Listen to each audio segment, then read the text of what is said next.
पणजेन सध्या स्मार्ट सिटीचे काम चालू असल्या कारणान भितरल्या रोडार ट्राफिक जाम जाताच आणि तो ट्राफिक जाम आणि तो ट्राफिक कंजेशन अवॉइड करपा खातीर खुबशे गाडी हे मेन रोडाचेर येता आणि सध्या लोक उत्सव चालू असल्या कारणान ह्या जाग्याचेर ह्या रोडाचेर खुबशे ट्राफिक कंजेशन हो पळोवपाक मेळटा।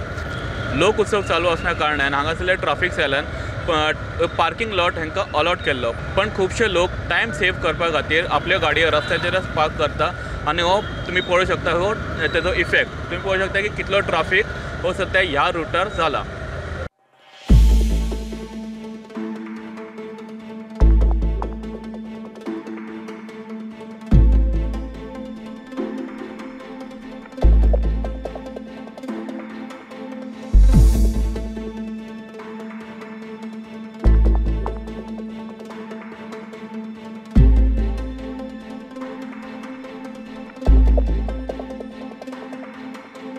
लोक उत्सव हो फुडल्या रविवार मेरेन आसा 4 तारखे मेरेन आणि तेच भितर शेनवारा म्हणल्यार 3 तारखेक एक्वा फेस्ट हांगा पणजे जावपाचो आसा। हे दोनूय दिसाचो ट्राफिक कसो डायवर्ट करपाचो ही आतां मोठी मुश्कील पणजी ट्राफिक सेलाचेर आहा। प्रुणाटा खातीर स्वप्नील तारी वांगडा हांव चेतन गवस।